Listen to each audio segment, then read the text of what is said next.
আসসালামু আলাইকুম সবাইকে। সমাজের আরও একটি ক্লাসে সবাইকে স্বাগতম। গত ক্লাসে আমরা সমাজের 6টি প্রকারভেদের মধ্যে দ্বন্দ্ব সমাস, দ্বিগু সমাস ও অবিভাব সমাস পড়েছিলাম। আজকে আমরা কর্মধারয়ের সমাস পড়ব। কর্মধারয়ের সমাসের ক্ষেত্রে পরপর প্রাধান্য পাবে এবং তুলনা বোঝাবে। আমরা উদাহরণ চলে আসি। দেখো, নব্য পৃথিবী ব্যাসবাক্যে পায় নব্য যে পৃথিবী, মহাকীর্তি মহান যে কীর্তি। আবার এদিকে জজ সাহেব, যিনি জজ তিনিই সাহেব, গিন্নি মা, যিনি গিন্নি তিনি মা।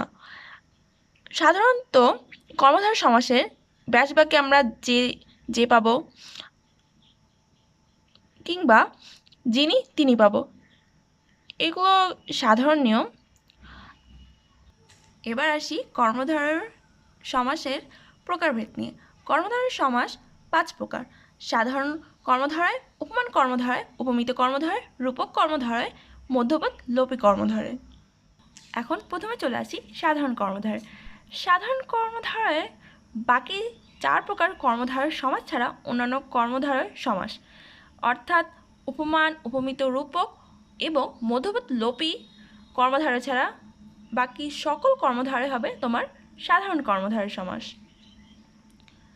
দ্বিতীয়তে আসি উপমান কর্মধারয়।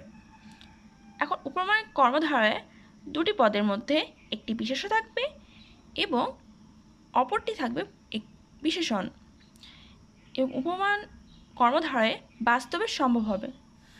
উদাহরণস্বরূপ কাজল কালো। দেখো, এই দুটি পদের মধ্যে প্রথমটি বিশেষ্য, পরবর্তী পদটি বিশেষণ। ব্যাসবাক্যে আমরা পাই কাজলের ন্যায় কালো, কাজল কালো। এটা কিন্তু বাস্তবে সম্ভব। অরুণ রাঙা, অরুণ মানে তো আমরা জানি সূর্য, ব্যাসবাক্যে পায় অরুণের ন্যায় রাঙা। এই কাজল কালো, অরুণ রাঙা এগুলো কিন্তু বাস্তবে সম্ভব। এবং প্রথম পদে দেখো একটি বিশেষ্য এবং পরবর্তী দেখবে বিশেষণ। কালো, রাঙা এগুলো বিশেষণ, আর প্রথম পদ কাজল, অরুণ এগুলো বিশেষ্য। এবার তৃতীয় কর্মধারয়ে উপমিত কর্মধারয়। উপমিত কর্মধারয়ে দুটি পদে বিশেষ্য হবে, অর্থাৎ পূর্বপদ ও পরপদ দুটোই বিশেষ্য হবে। উদাহরণস্বরূপ সিংহ পুরুষ, এই দুটোই পদ কিন্তু বিশেষ্য। আমরা ব্যাসবাক্যে পাবো পুরুষ সিংহের ন্যায়। চাঁদ মুখ, ব্যাসবাক্যে চাঁদের ন্যায় মুখ। অধর পল্লব, পল্লবের ন্যায় অধর। এবং আরেকটি কথা, উপমিত কর্মধারায় সেটা বাস্তবে সম্ভব হবে না, অর্থাৎ অবাস্তব। আর প্রথমে আমরা পড়ে এসেছি যে কর্মধারয় সমাস অবশ্যই পরপদ প্রাধান্য পাবে। এক্ষেত্রে দেখো সিংহ পুরুষ, অর্থাৎ পরপদ যেহেতু প্রাধান্য পাচ্ছে, এখানে পুরুষকে কিন্তু বোঝানো হচ্ছে। বাস্তবে কি পুরুষ কখনো সিংহ হয়? কখনোই না। আবার দেখো চাঁদ মুখ, মুখ কি কখনো বাস্তবে চাঁদের মতো হয়? না। আবার অধর পল্লবে আসি।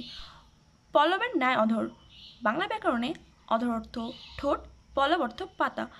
আচ্ছা, বাস্তবে কি পাতা ঠোঁটের মতো হয়? না, এটা অবাস্তব। অর্থাৎ উপমিত কর্মধারায় দুটি পদ বিশেষ্য থাকবে। সিংহ পুরুষ দুটি কিন্তু বিশেষ্য, চাঁদ মুখ দুটি বিশেষ্য, অধর পল্লব। এবং বাস্তবে কখনো সম্ভব না। পুরুষ কি সিংহ হয় বা মুখ কি চাঁদের মতো হয়? তো পল্লব অর্থাৎ পাতা কি অধরের মতো হয়? না। অর্থাৎ এই উদাহরণগুলো সব উপমিত কর্মধারয়ের উদাহরণ। এবার আসা যাক রূপক কর্মধারয় সমাসে। রূপক কর্মধারয় সমাসে পূর্বপদ ও পরপদের মাঝে রূপ শব্দটি থাকবে এবং অবাস্তব সাথে অদৃশ্য। উদাহরণে আসা যাক এবার। দেখো, বিষাদ সিন্ধু, ব্যাসবাক্যে আমরা পাই বিষাদ রূপ সিন্ধু, মন মাঝি, মন রূপ মাঝি, বিদ্যাসাগর, বিদ্যা রূপ সাগর। এগুলো কিন্তু বাস্তবে সম্ভব না এবং অদৃশ্য। বিদ্যাসাগর, এগুলোকে আমরা বাস্তবে দেখতে পারি না, এগুলো লোককথার প্রচলন, বা এগুলো আমরা মুখে বলে থাকি সাধারণত, বাস্তবে সম্ভব না এবং দেখাও যায় না। শেষে আসি মধ্যপদলোপী কর্মধারয় সমাস। মধ্যপদলোপী এই অর্থ দ্বারাই বুঝতে পেরেছ মাঝখানে কোনো কিছু লোপ পাবে। উদাহরণে ভালো বুঝতে পারবো আমরা। দেখো, ঘর জামাই, ব্যাসবাক্যে পাই ঘরে আশ্রিত জামাই। ঝালমুড়ি, ঝাল মিশ্রিত মুড়ি, মাঝের এই শব্দটা লোপ পেয়েছে।